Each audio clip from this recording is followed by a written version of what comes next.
हाँ देखिए, हम लोग सारी की सारी यात्रा करके अंतिम 14 मठ, जिसमें अकलंक स्वामी का समाधि स्थान, जो भट्टा अकलंक विद्वान दिगंबर परंपरा में बहुत बड़े दार्शनिक और बहुत बड़े जो तत्वज्ञ थे, बड़े बड़े ग्रंथों की जिन्होंने रचना किया है, ऐसा जो क्षेत्र 14 मठ के नाम से, वहाँ पर नेमिनाथ भगवान का मूलनायक प्रतिमा और उसके बाद जो क्या है कुष्मांडी देवी का विशेष करके अतिशय है, वहाँ की यात्रा पूरी की, वहाँ से रवाना हुए। अब हम बेलगांव की तरफ बढ़ रहे हैं।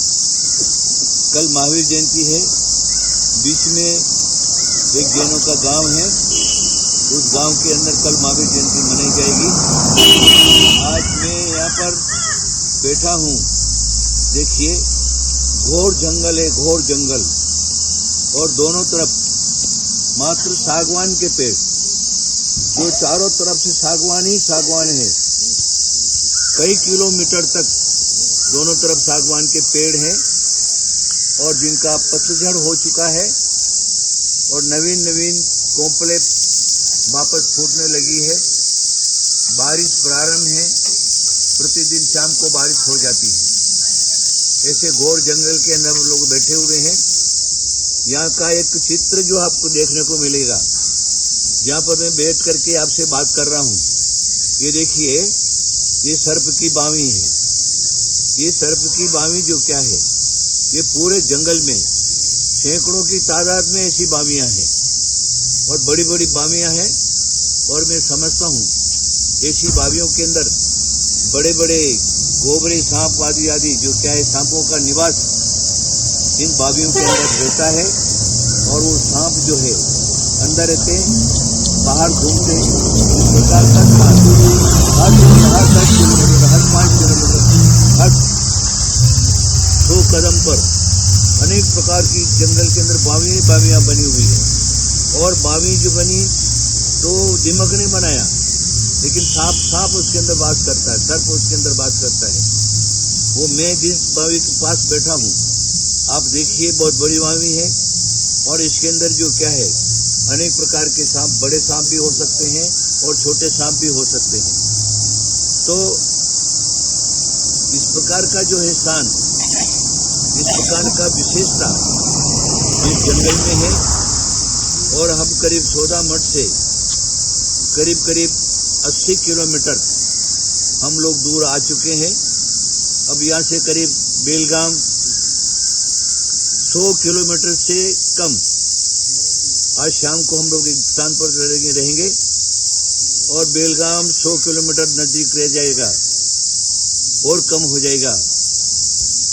हम लोग 13 तारीख प्रातःकाल बेलगाम में प्रवेश, शाम को वहां से बिहार, उसके बाद 19 तारीख को सवेरे या शाम को कोल्हापुर में प्रवेश।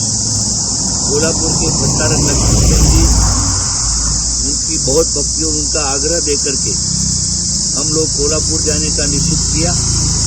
19 तारीख को कोल्हापुर पहुंचेंगे, 20, 21 और 22 का प्रोग्राम दे करके 22 तारीख शाम को वहां से रवाना हो जाएंगे। और 24 तारीख शाम को पुनः सारी यात्रा संपूर्ण करके और कुंतुगिरी क्षेत्र पर कलिकुंड चिंतामणि पार्श्वनाथ भगवान के चरणों में महादेवी पद्मावती का जहाँ पर पूर्ण अतिशय है, ऐसे क्षेत्र पर हम लोग संघ सहित चतुर्विध संघ सहित वापस प्रवेश करेंगे। वो समय आप याद रखेंगे, 24 तारीख शाम को 4 बजे क्षेत्र में प्रवेश होगा। आप सब लोग आमंत्रित हैं और अवश्य ही प्रवेश में पधारेंगे। एक विशेषता है, हम लोग खाली नहीं आए, यात्रा के लिए गए। महादेवी पद्मावती जी उनको हमने प्रार्थना किया कि आप हमारे साथ चलना चाहिए, आपकी कुछ न कुछ निशानी जो है वो हमको मिलना चाहिए। भट्टारक जी से बात की, तब महादेवी ने अपनी चरण पादुका हमारे साथ में दिया और वो क्षेत्र पर विराजमान रहेगी और हुमचासरी का अतिशय पूर्ण अतिशय हमारे कुंतुगिरी पर भी होने लगेगा। जब मेरा एक विश्वास है, क्योंकि महादेवी साथ में थी पहले भी और अभी तो क्या है, उनकी चरण पादुका साथ में आए हैं तो सब कुछ अच्छा ही होगा।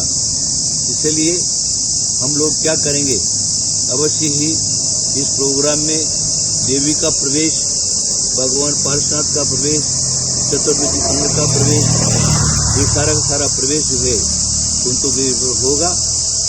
ये एक विशेष बात है। देखिए, आना और जाना दोनों बना रहता है। ये पेड़ जो क्या है, पहले पतझड़ करते, सारे के सारे पत्ते जो क्या है वो झड़ जाते, ये सूख जाते, ये नीचे पड़ जाते और इनकी मिट्टी हो जाती है। ये झड़ गए तो पेड़ लगता है ऐसे सूख गया और सूना हो गया। लेकिन फिर जो क्या है, ये बड़े बड़े पेड़ है सागवान के, इनके अंदर जो क्या है बड़े करीब 50-100 साल के पेड़, बड़े बड़े पेड़ हैं और इनके अंदर जो क्या है नया पत्ती वापस प्रारंभ हो गई है। हरियाली जंगल, इधर एक तरफ नीचे सब बांस के पेड़ है, बांस के पेड़ है ना, और ऐसे घोर जंगल के अंदर होते हुए हम लोग जो क्या है विहार कर रहे हैं। बिहार का एक आनंद ही प्रकार का आनंद मैं समझता हूँ अपने जीवन में और दोबारा नहीं मिल सकता। साथ में जो आ रहे हैं उनको भी वो आनंद जो है दोबारा नहीं मिल सकता। यह एक विशेष ही रहा, जिस आनंद को जो हम लोगों ने उठाया है, हमारी यात्रा विभिन्न समापन होने जा रही है। ये मंगल कार्य हुआ है। मैं आपको, हमारे साथ में चलने वालों को सबको आशीर्वाद, और जो मेरी बात सुन रहे हैं उनको सबको मेरा बहुत बहुत आशीर्वाद। देखिए, ये सांप की बावियां देखिए, बनती है, बिगड़ती है और फिर वापस बन जाती है। और घर किसका और मालिक कौन, इस प्रकार का ये बताता है। इसलिए क्या है, घर तो कौन बनाया, लेकिन मालिक दूसरा, जिसकी ताकत इसके हाथ में लाठी उसकी भैंस होती है। ऐसा ही इस जंगल की जो बड़े बड़े सांप हैं, वो सांप जो क्या है इन बावियों के अंदर रहते हैं। बावी बनाने वाली दीमक नाम के कीड़े, वो बावी बनाता है। बड़ी बड़ी बावियां देखो, बड़ी बड़ी बावियां अभी आपके सामने हैं, और उसमें जो क्या है वो सांप आकर के जबरदस्ती घुस जाता है और उसके ऊपर अधिकार जमा लेता है। तो कहने का क्या है कि आज हमारा हम है, कल उसका कोई भी मालिक बन सकता है। इसलिए अपनी चीज अपने को कभी भी नहीं मानना है, सबको छोड़ना है और छोड़ करके और क्या है धर्म का मार्ग पकड़ना, वही आपके कल्याणकारी होगा। आशीर्वाद।